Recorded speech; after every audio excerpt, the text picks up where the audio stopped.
প্রিয় মাধ্যমিক পরীক্ষার্থীরা, আমরা এখন এই ভিডিওতে তোমাদের বিদ্যালয় থেকে দেওয়া টেস্ট পেপারস এর গণিতের এই 404 পাতার এই 11 দাগের 2 নম্বর জ্যামিতিক প্রশ্নটি বা সম্পাদ্যটি আমরা এখন খুবই সহজ সরলভাবে আলোচনা করে অঙ্কন করব। তো প্রিয় শিক্ষার্থীরা, আমরা প্রথমে প্রশ্নটি একটু ভালোভাবে পড়ি। প্রশ্ন এখানে আমাদের দেওয়া রয়েছে 9 সেমি ও 4 সেমি দৈর্ঘ্য ও প্রস্থ বিশিষ্ট একটি আয়তক্ষেত্রের সমান ক্ষেত্রফল বিশিষ্ট একটি বর্গক্ষেত্র অঙ্কন করো। ঠিক আছে, আমাদের এখানে একটি আয়তক্ষেত্র প্রথমে অঙ্কন করতে বলা হয়েছে, যার দৈর্ঘ্য দেওয়া রয়েছে 9 সেমি ও প্রস্থ দেওয়া রয়েছে 4 সেমি। তারপর এই আয়তক্ষেত্রের সমান ক্ষেত্রফল বিশিষ্ট আমাদের একটি বর্গক্ষেত্র অঙ্কন করতে বলা হয়েছে। তোমরা মনোযোগ সহকারে দেখো, অবশ্যই তোমরা ভালোভাবে বুঝতে পারবে। তো প্রিয় শিক্ষার্থীরা, আমরা প্রথমে প্রশ্নে দেওয়া এই যে আয়তক্ষেত্রের দৈর্ঘ্য ও প্রস্থের পরিমাপ নেই। ঠিক আছে, দেখো দৈর্ঘ্য হচ্ছে 9 সেমি, শূন্যের বড় দাগ, এই 9-এর বড় দাগ, 2 বিন্দু যুক্ত। এই প্রস্থ হচ্ছে এই 4 সেমি, শূন্যের বড় দাগ, এই 4-এর বড় দাগ, 2 বিন্দু যুক্ত। এই এটি হচ্ছে 9 সেমি, এটি হচ্ছে 4 সেমি।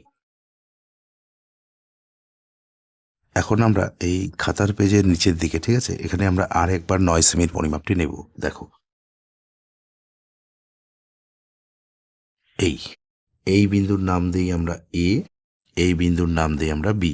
প্রিয় শিক্ষার্থীরা, আমাদের প্রথমে এখানে একটি আয়তক্ষেত্র অঙ্কন করতে বলা হয়েছে, তারপর আয়তক্ষেত্রের সমান ক্ষেত্রফল বিশিষ্ট বর্গক্ষেত্র অঙ্কন করতে বলা হয়েছে। ঠিক আছে, তো আমরা এখানে প্রথমে আয়তক্ষেত্র অঙ্কন করব। তো আমরা জানি আয়তক্ষেত্রের প্রতিটি কোণ 90 ডিগ্রি হয়। তো আমরা এই এ বিন্দুতে প্রথমে 90 ডিগ্রি একটি কোণ অঙ্কন করব।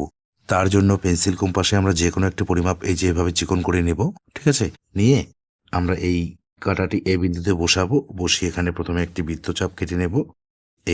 এরপর এই পরিমাপটি এই যে এখানে বসাবো, এখানে বিন্দু উৎপন্ন হয়েছে, এখানে বসাবো। বসিয়ে এখানে আরেকটি বৃত্তচাপ কেটে নেব।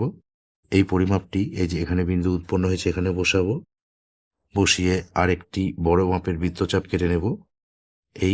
এরপর এই পরিমাপটি এই যে এখানে বিন্দু উৎপন্ন হয়েছে, এখানে বসাবো। বসিয়ে এই বৃত্তচাপের উপরে আরেকটি বৃত্তচাপ কেটে নেব। এই যে এখানে বিন্দু উৎপন্ন হয়েছে। এখন আমরা এই 2 বিন্দু যুক্ত করে এদিকে 90 ডিগ্রি কোণটি অঙ্কন করব। তো এই লম্বটি আমরা অবশ্যই 4 সেমির থেকে বড় নেব। ঠিক আছে, দেখো আমরা প্রায় 5 সেমির মতো নিলাম। এখন আমরা পেন্সিল কম্পাস দিয়ে প্রথমে এই 4 সেমির পরিমাপটি নেই। ঠিক আছে, দেখো এই যে এভাবে নিতে হবে। নিয়ে এই এ বিন্দুতে বসিয়ে উপরে একটি বৃত্তচাপ কাটবো এবং এই বি বিন্দুতে বসিয়ে এদিকেও একটু উপরে বৃত্তচাপ কেটে রাখবো। ঠিক আছে, এখন আমরা পেন্সিল কম্পাস দ্বারা এই 9 সেমির পরিমাপটি নেব। দেখো এই যে এভাবে নেব, নিয়ে এই যে এই বিন্দুতে বসাবো। ঠিক আছে, বসিয়ে ডান দিকে বৃত্তচাপ কেটে নেব। এখানে বিন্দু উৎপন্ন হলো, এই বিন্দুর নাম দেব আমরা সি, আর এই বিন্দুর নাম দেব ডি। এখন আমরা স্কেল দ্বারা প্রথমে বি আর সি যুক্ত করে দেই। এরপর আমরা এই সি আর ডি যুক্ত করে দেই। এটি হচ্ছে 9 সেমি, এটিও 9 সেমি, এটি 4 সেমি, এটিও 4 সেমি। এখন আমরা এই ডিসি বাহুটিকে ডান দিকে বাড়িয়ে দেব। ঠিক আছে, দেখো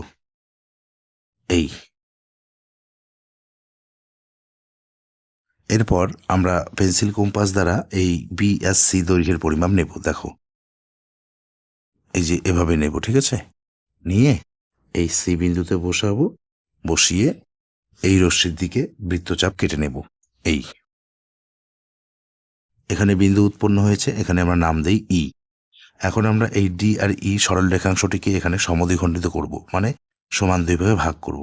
ডি আর ই সরল রেখাংশকে সমান 2 ভাগে ভাগ করব। ঠিক আছে, তো তার জন্য পেন্সিল কম্পাস দ্বারা আমরা এই ডি আর ই সরল রেখাংশের দৈর্ঘ্যের অর্ধেকের বেশি পরিমাপ নেব। এই যে এভাবে আইডিয়া করে এখানে অর্ধেক, তার থেকে একটু বেশি। ঠিক আছে, নিয়ে কাঁটাটি আমাদের এই ই বিন্দুতে বসানো রয়েছে। আমরা উপরে একটি বৃত্তচাপ কাটবো এবং নিচে একটি বৃত্তচাপ কাটবো। এই পরিমাপটি আমরা এই ডি বিন্দুতে বসাবো। বসিয়ে উপরের বৃত্তচাপের উপর আরেকটি বৃত্তচাপ এবং নিচের বৃত্তচাপের উপরে আরেকটি বৃত্তচাপ। এখানে বিন্দু উৎপন্ন হলো এবং এখানে বিন্দু উৎপন্ন হলো। এখন আমরা স্কেল দ্বারা এই দুই বিন্দু যুক্ত করে দেব। আমরা এই যে ডিই সরলরেখাংশের সমদ্বিখণ্ডকটি অঙ্কন করলাম, ঠিক আছে। এই সমদ্বিখণ্ডকটি ডিই সরলরেখাংশকে এই যে এখানে ছেদ করেছে, এই বিন্দুর নাম দেই ও, ঠিক আছে। এখন আমরা পেন্সিল কম্পাস দ্বারা এই ও আর ডি সরলরেখাংশের পরিমাপ নেব, ঠিক আছে। এই যে এভাবে নিয়ে আমরা এই কাঁটাটি ও বিন্দুতে বসিয়ে রেখে এই থেকে ডি পর্যন্ত এদিকে একটি অর্ধবৃত্ত অঙ্কন করব। দেখো,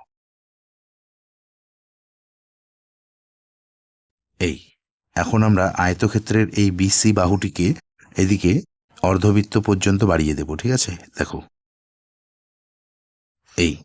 আমরা এই যে বিসি বাহুটিকে এইদিকে অর্ধবৃত্ত পর্যন্ত বাড়িয়ে দিলাম। এই যে এখানে বিন্দু উৎপন্ন হলো, এই বিন্দুর নাম দিই আমরা এফ। এরপর আমরা পেন্সিল কম্পাস দ্বারা এই সি আর এফ দৈর্ঘ্যের পরিমাপ নেব, ঠিক আছে। দেখো,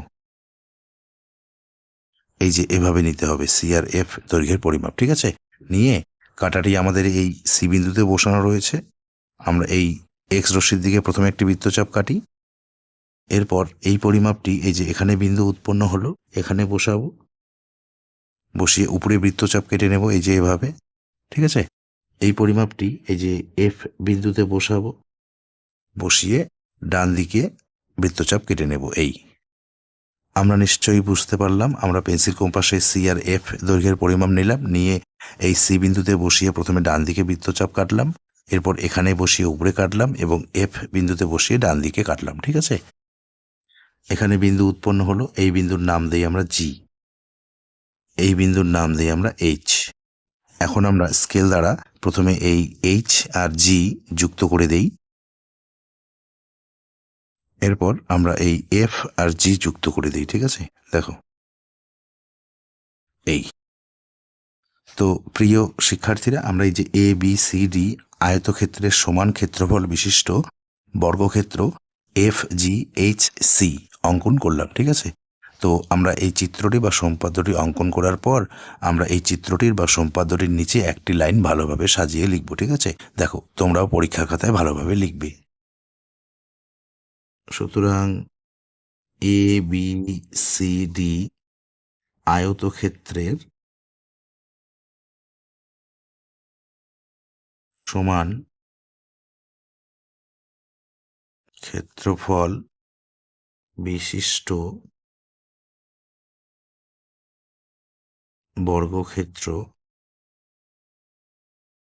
সিএফ জিএইচ অঙ্কন করা হলো।